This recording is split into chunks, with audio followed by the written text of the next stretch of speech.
Quiero decirles que vamos a hacer varias introducciones. El otro martes en la enseñanza vamos a estar estableciendo unos principios que son bien importantes cuando uno estudia escatología. Hoy les quiero hablar en el capítulo 1 y verso 1 de lo que yo llamo la jerarquía de la revelación. Entonces el tema va a ser la jerarquía de la revelación. Vamos a borrar aquí arriba, creo que esto ya usted lo conoce, pero en sus notas usted puede poner ahí como tema de esta noche la jerarquía. Vamos a ver.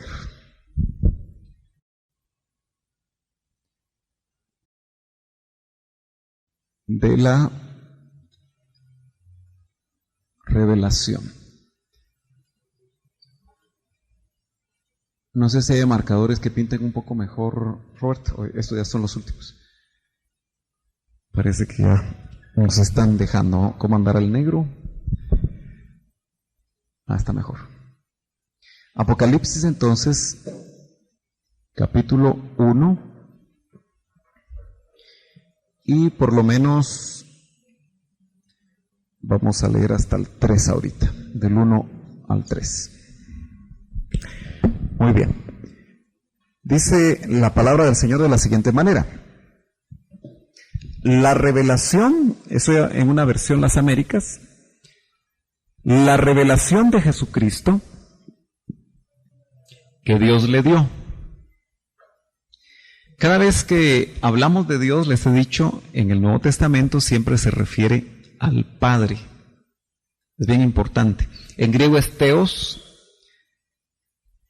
y siempre se refiere al Padre. Eso nos ayuda mucho a ubicar quién está hablando, ¿verdad? Porque generalmente nosotros cuando nos acercamos y tenemos poca experiencia de acercarnos a la Biblia, nuestro concepto genérico es que el Hijo es Dios, el Espíritu es Dios y el Padre es Dios. Entonces, casi siempre que vemos Dios no hacemos diferencia si está hablando del Padre o si está hablando del Hijo o del Espíritu.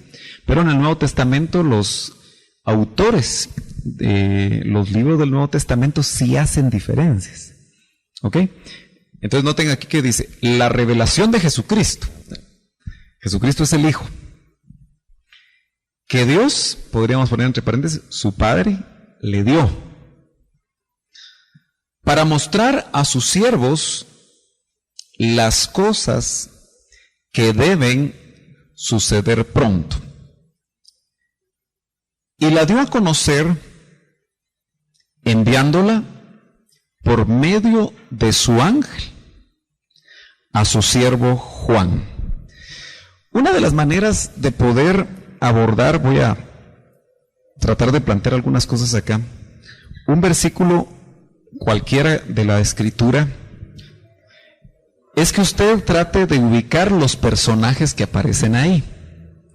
Entonces ustedes me van a ayudar para poder, gracias Maco, para poder establecer cuántos personajes aparecen en ese verso. A ver, en el verso 1, ¿qué personajes encuentran ustedes ahí? ¿Cuál es el primero? Ok, Jesucristo. Luego, Dios, pusimos que es el Padre. ¿Sí? Luego, ¿cuál?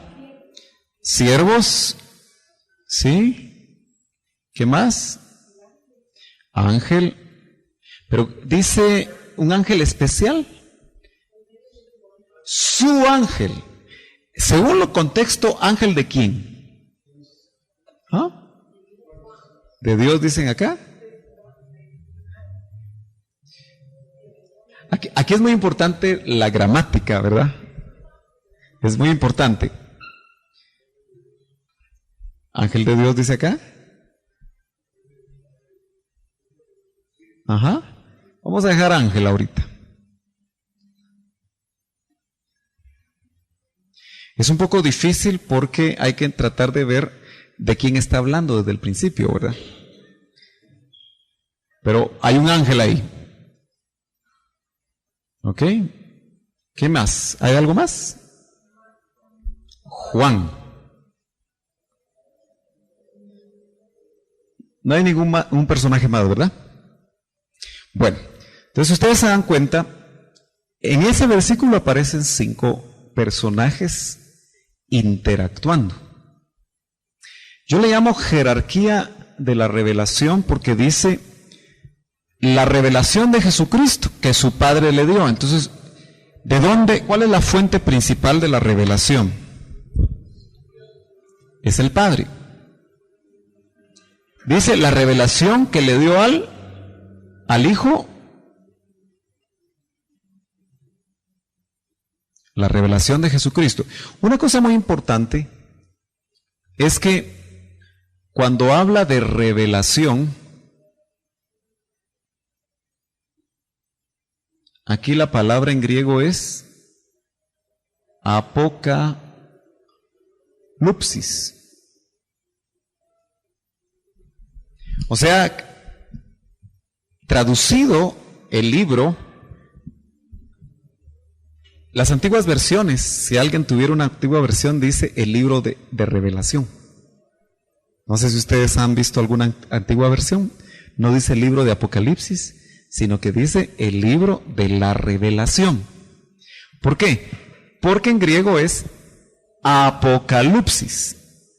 Entonces ya las versiones más modernas transliteraron al español la palabra griega y entonces pusieron Apocalipsis, pero lo que significa Apocalipsis es el libro de la revelación. Revelación, voy a ponerlo así, el Padre es la fuente de la revelación. Se la da a Jesucristo.